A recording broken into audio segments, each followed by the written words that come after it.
I didn't think agreeing to share a bed with my straight coworker would turn into one of those stories you tell in a hushed voice, the kind that still makes your stomach flip years later. But it did.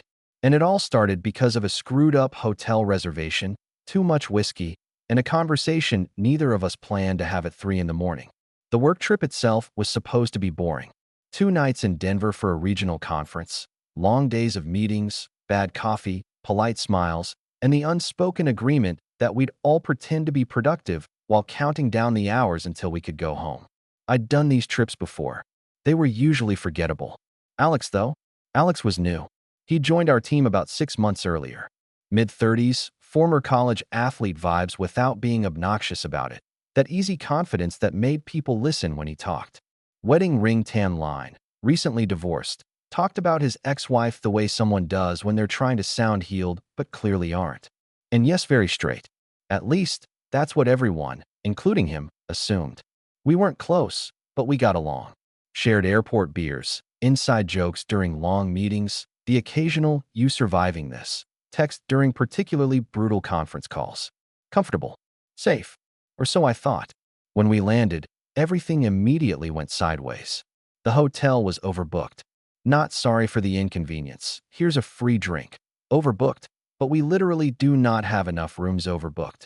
The front desk guy looked like he'd already been yelled at 6 times that day, his smile cracked and desperate. After 20 minutes of whispered arguing and frantic keyboard tapping, he finally dropped the bomb. "We have one room left," he said. 2 queen beds. There were only 2 of us from the company on this trip. I remember looking at Alex, expecting him to laugh it off or say he'd find another hotel. Instead, he just rubbed the back of his neck and sighed. "It's late. Everything else nearby is booked," he said. "I can sleep on the couch if there is one." "There isn't," the guy said quickly. "Just the beds." We stood there, both tired, both a little annoyed, neither of us wanting to be the one to make it awkward. "It's fine," I said, faster than I probably should have. "We're adults." Alex glanced at me, searching my face for something. Then he nodded. "Yeah, it's fine." That should have been the end of it. The room was exactly what you'd expect. Beige. Neutral. Forgettable. We dropped our bags, changed clothes, and decided to grab drinks at the hotel bar, because what else were we going to do? 1 drink turned into 3. 3 turned into whiskey. The conference stress melted away, replaced with that loose, honest feeling alcohol brings out. We talked about work at first, then life. His divorce. My last relationship. The weird loneliness of being surrounded by people, but still feeling disconnected. By the time we stumbled back to the room, it was after midnight. We brushed our teeth in awkward silence. Lights off. Each of us climbed into our own bed. A perfectly reasonable ending. Except, neither of us slept. I stared at the ceiling, listening to his breathing across the room. Slow. Then not so slow. He shifted. Sheets rustled. A quiet sigh. "You awake?" he asked suddenly. I hesitated. "Yeah." There was a pause. Long enough that I thought he'd changed his mind. "Can't sleep," he said. "My brain won't shut up." "Same." Another pause. Then, softer. "You ever feel like you've been lying to yourself about something, but you don't know what it is yet?" That was when I knew this night wasn't going to stay simple. And it was only 3 a.m. I rolled onto my side, facing the faint outline of his bed in the dark. The city lights outside leaked in through a thin gap in the curtains, just enough to see his silhouette shifting under the covers. "That sounds heavy," I said carefully. He let out a quiet, humorless laugh. "Yeah, guess that's one way to put it." For a minute, neither of us spoke. The air felt thicker than it had any right to be. Too intimate for 2 coworkers who'd known each other less than a year and were technically supposed to be asleep. "You don't have to talk about it," I added. "Just saying." "I know." He paused. "But I kind of want to. And you're here. And you don't know my ex. Or my friends. Or the version of me I've been pretending to be for the last decade." That landed harder than he probably intended. I sat up slightly, propping myself on one elbow. "Okay, talk." He exhaled slowly, like he'd been holding his breath for years and was only now realizing it. "My marriage didn't end because we stopped loving each other," he said. "It ended because I couldn't give her something. And I didn't even understand what that something was until after the papers were signed." I didn't interrupt. I could hear the strain in his voice now, the way it dipped lower, more honest. "She used to ask me why I always seemed distant, like I was present but not really there. He swallowed. I told her it was stress. Work. Life. Normal stuff. And it wasn't. I asked. No. Another pause. It was me. I felt my chest tighten. I had a bad feeling I knew where this was going, but I didn't dare jump ahead of him. I've always done what I was supposed to do, he continued. Dated the right girls. Married the right woman. Built the right life. Everyone tells me I'm lucky. And I am. I was. He turned onto his side, facing me now. I could just make out his eyes, reflecting a little light. But sometimes, he said quietly, I lie awake like this and wonder why I still feel like something's missing. The room went silent again. My heart was beating way too fast for someone who was just listening. You ever feel that way? He asked. I hesitated. This was the dangerous part. The moment where honesty could either bring you closer or ruin everything. Yeah, I said finally. I do. He studied me in the dark. What about? I almost laughed at how unfair that question was. Connection, I said. Being seen. Not having to explain yourself all the time. His jaw tightened. Exactly. Another stretch of silence passed. It wasn't awkward. It was loaded. Then he said it. The thing that changed everything. I've been thinking about you, he admitted. I froze. Me? Not like Dash, he stopped himself, huffing out a breath. God, I don't even know how to say this without sounding insane. You can stop, I said quickly. Seriously, you don't know me, Dash. No. His voice was firmer now. I need to say it. Because if I don't, I think I'm going to lose my mind. I could hear the sheets shift as he pushed himself up a little. I feel different around you, he said. Have for a while. At first I thought it was just because you're easy to talk to. You don't expect anything from me. I swallowed. But then I started noticing things, he went on. The way I look for you in a room. The way I feel when you laugh at my stupid jokes. The way tonight felt, too intense for no reason. My mouth had gone dry. Alex, I said softly, half warning, half question. I know you're gay, he said. I've known since the first happy hour when you mentioned your ex like it was no big deal. I closed my eyes for a second. And I'm straight, he added quickly. At least I thought I was. That was the moment. The exact second the ground shifted under my feet. I don't want to cross a line, he said. I don't want to make this weird or mess up work or anything. But I also can't ignore that I haven't slept in weeks because my brain won't shut up about this. About what? I asked, even though my body already knew the answer. About what it would feel like, he said, voice barely above a whisper. To stop pretending for once. The room felt impossibly small now. 2 beds, 10 feet. A lifetime of distance between what was safe and what was suddenly possible. You're drunk, I said, not unkindly. Yeah, he admitted. But I'm not that drunk. I sat up fully, my feet hitting the cold carpet. Alex, this is dangerous territory. I know, he said. That's why I haven't moved. Another pause. Then, quieter, almost ashamed, but I haven't slept at all. Because every time I close my eyes, I keep wondering what would happen if I did. My heart pounded so hard I was sure he could hear it. I looked at the empty space between our beds. And for the first time that night, neither of us pretended nothing was happening. Neither of us moved for a long time. I could hear him breathing slow, controlled, like he was trying not to spook himself.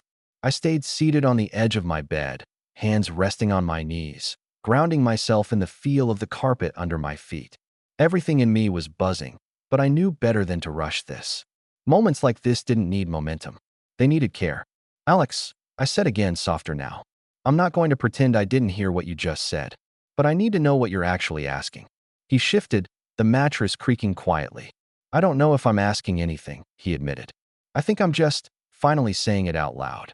Out loud to me. I pointed out. Yeah. He swallowed. Because you feel safe. That word hit me harder than any confession could have. I stood up slowly, not crossing the space between us, just standing there, so he could see me more clearly in the dim light. Safe doesn't mean consequence-free, I said. And it definitely doesn't mean simple. I know, he said quickly. I swear. I'm not trying to pull you into some midlife crisis experiment. I almost smiled at that. Almost. This isn't a game for me, I said. I've been the experiment before. I don't do that anymore. His shoulders slumped. I wouldn't do that to you. I believe you, I said. And I meant it. But believing you doesn't make this easier. Silence settled again, but this time it felt steadier. Less like a cliff edge. More like standing at the shoreline, waves brushing your feet. After a moment, he asked, Can I ask you something without you thinking it means more than it does? I can try, I said. How did you know, he asked. That you were you.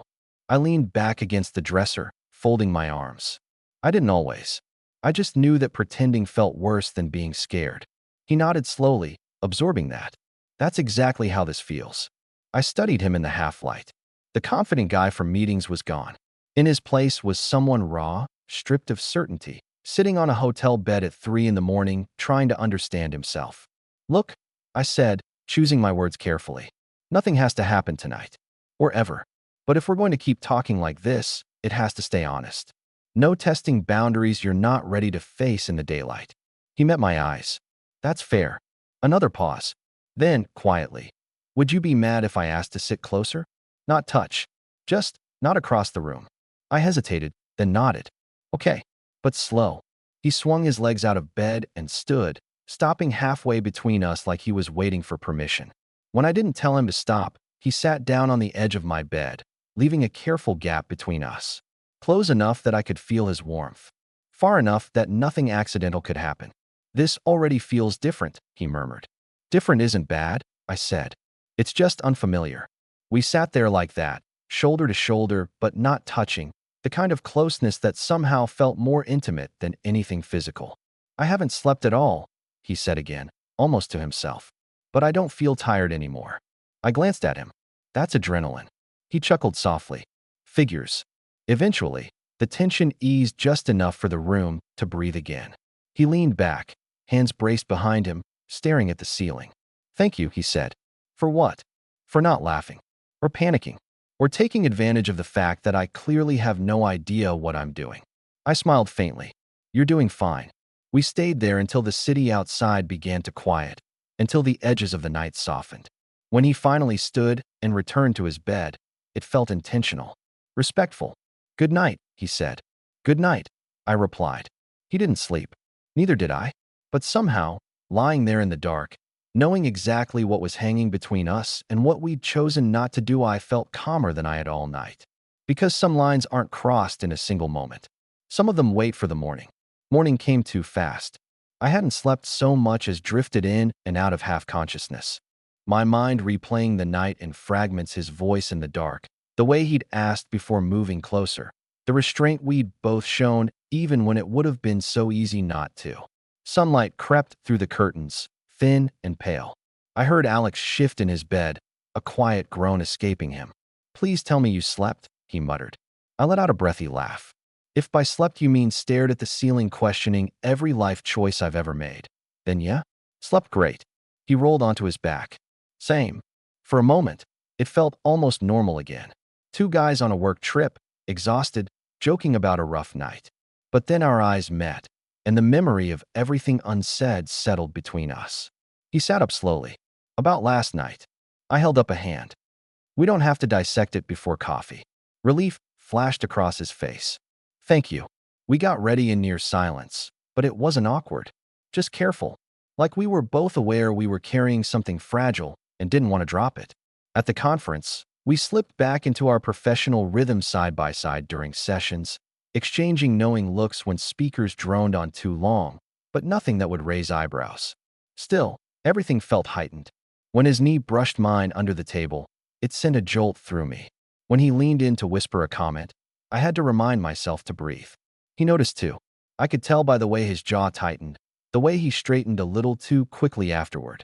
By lunch, we escaped outside, food trucks lining the street. The air was crisp, grounding. I keep thinking I imagined it, he said suddenly, staring down at his coffee. Like maybe if I pretend hard enough, it'll go back to being simple. And does it?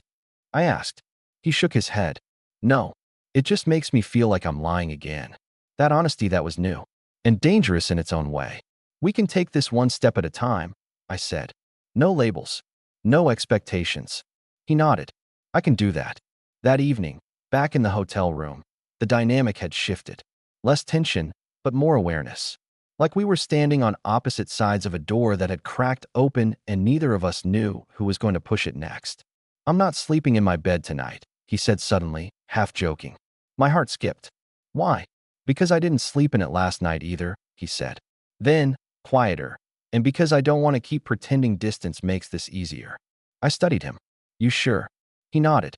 If you are. We moved slowly. No rush. No fumbling. Just the careful choreography of two people choosing something together. We lay on top of the covers, fully clothed, a respectable amount of space between us at first. His arm rested along the edge of the bed, not touching me, but close enough that the heat was unmistakable. You okay? He asked. Yeah, I said. You? Terrified, he admitted. But, good. Minutes passed. Then his fingers brushed mine. Not an accident. A question. I didn't pull away. He exhaled, long and shaky, and let his hand rest there. That was it. That was all. But sometime after that, somewhere between whispered jokes and the quiet hum of the city outside, he finally fell asleep. I didn't. I lay there, staring at the ceiling again, but this time with his breathing steady beside me, his hand still loosely intertwined with mine. And I knew, whatever this was, it wasn't going to stay confined to a work trip. Checkout day came with that strange mix of relief and dread. Relief because we'd both finally slept him more than me, and dread because airports and daylight have a way of forcing reality back into place. We packed quietly, moving around each other with an ease that felt earned, not assumed. No awkward jokes. No pretending nothing had changed. In the Uber to the airport, our knees touched. Neither of us moved. You don't have to say anything, he said suddenly, eyes fixed on the window. I know this is a lot. I was going to say the same thing, I replied. He glanced at me, a small smile tugging at the corner of his mouth. Figures. At security, we separated like normal coworkers would. Laptops out. Shoes off. Polite nods. But when we regrouped at the gate, the tension came rushing back, not sharp this time, just heavy. He leaned closer, voice low. I'm scared of what happens when we get home. Why? I asked. Because it'll be easy to pretend this was just a weird trip, he said. And I don't want to do that. But I also don't know what not pretending looks like. I studied him for a second.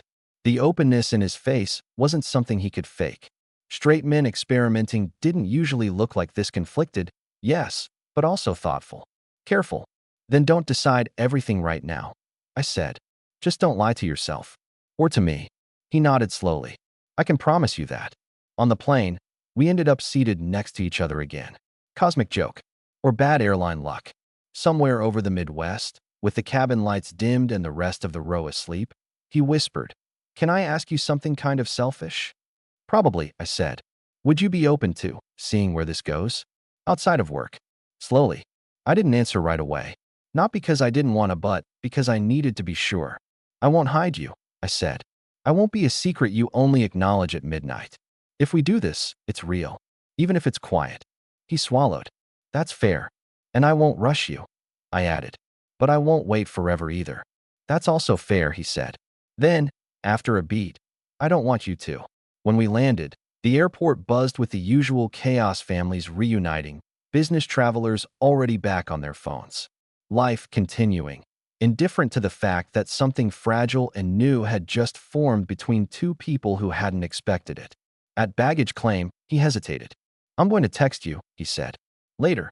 When my brain catches up. I'll be here, I said. He smiled soft, genuine, and then he was gone, swallowed by the crowd. The text came that night. Didn't sleep again, but not in a bad way. I stared at my phone for a long time before replying. Me neither. And just like that, I realized the truth. Agreeing to share a bed with my straight coworker hadn't been the risky part.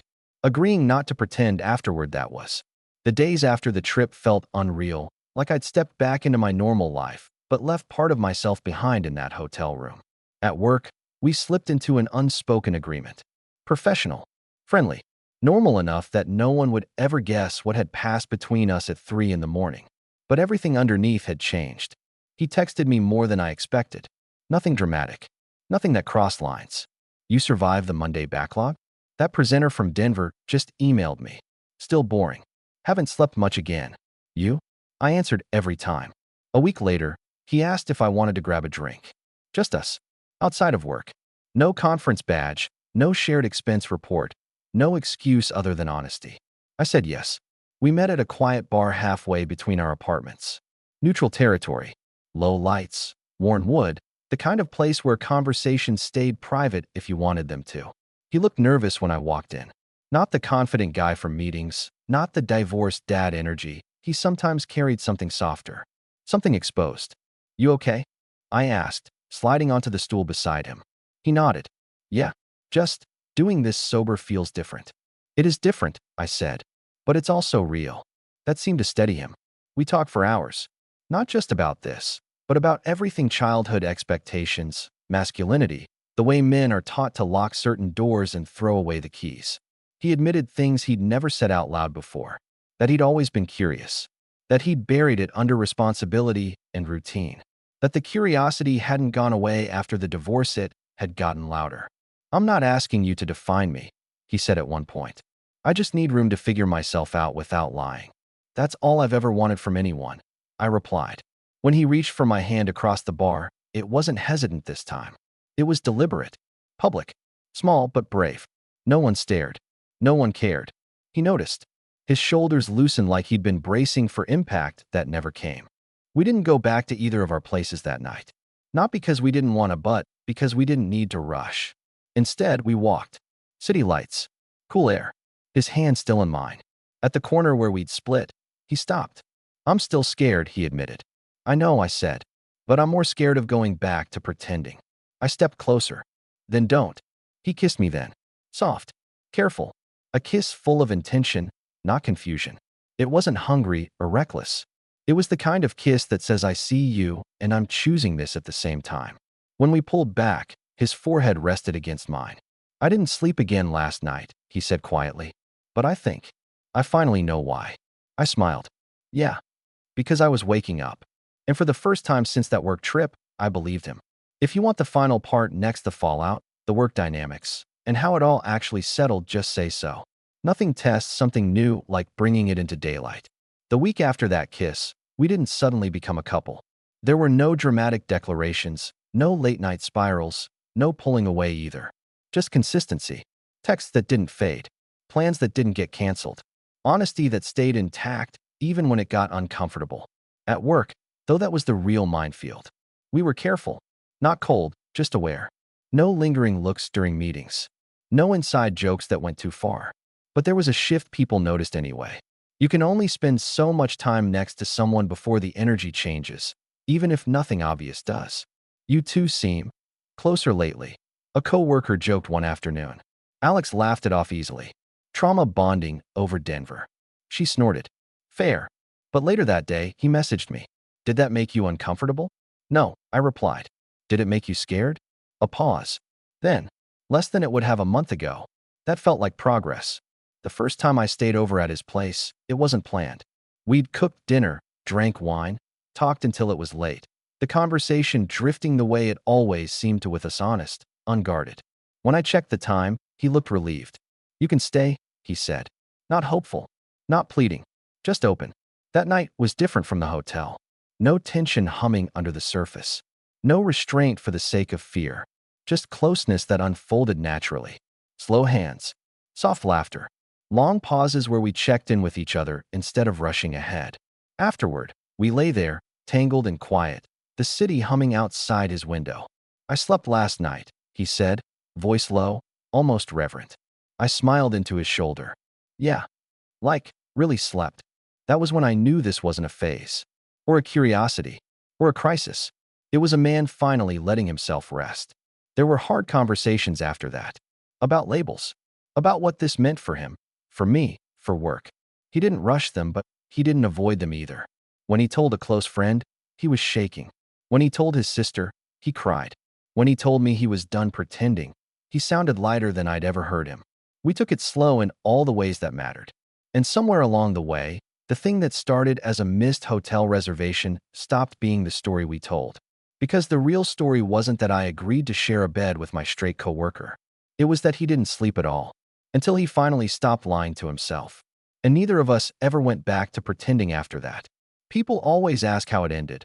Like stories like this are supposed to wrap themselves up with a clean ribbon. Truth is, it didn't end so much as it settled. It found its shape. A few months after Denver, we finally talked about work, really talked about it. The risks. The optics. The fact that even if we weren't breaking any rules, people love a story, especially when it involves a guy who used to be married and a coworker who was openly gay. "I don't want you to feel like you have to hide me," he said one night, sitting on the edge of his couch, elbows on his knees. "But I also don't want to blow up your life." "You're not," I told him. "We're just being adults about it." Still, he made a decision on his own. He requested a transfer to a different internal team, same company, different floor, different reporting line. He framed it as career growth, which, to be fair, it was. But when HR approved it without blinking, I saw the relief wash over him like he'd just unclenched a muscle he'd been holding tight his whole life. That was the first time he chose himself without apology. The next milestone came quietly. No dramatic announcement. No social media post. Just a dinner with a few close friends, mine and his, where he took my hand across the table without thinking about it first. No one flinched. Later that night, while we were doing dishes together, he said, "I used to think coming out was this huge, explosive thing." "It can be," I said. "But for me," he continued, "it was more like exhaling." That stuck with me. He still didn't label himself right away, and I didn't push. He said what mattered was knowing who he wanted, even if he was still figuring out everything else. Over time, the words came naturally. Bisexual, queer, just himself. And the sleep? Yeah, that fixed itself too. One night, months later, we were back in a hotel, different city, different reason. This time, one bed. No confusion. No whiskey-fueled confessions. He was asleep within minutes. I lay there for a bit, watching the slow rise and fall of his chest, thinking about how strange life is. How something as small as a missed reservation can knock loose a truth someone's been sitting on for decades. Before I drifted off, he shifted closer in his sleep, murmuring something unintelligible, his arms settling around my waist like it belonged there. And that's when I realized the real ending wasn't about physical closeness, or labels, or even love. It was about rest. I agreed to share a bed with my straight coworker during a work trip, and he didn't sleep at all.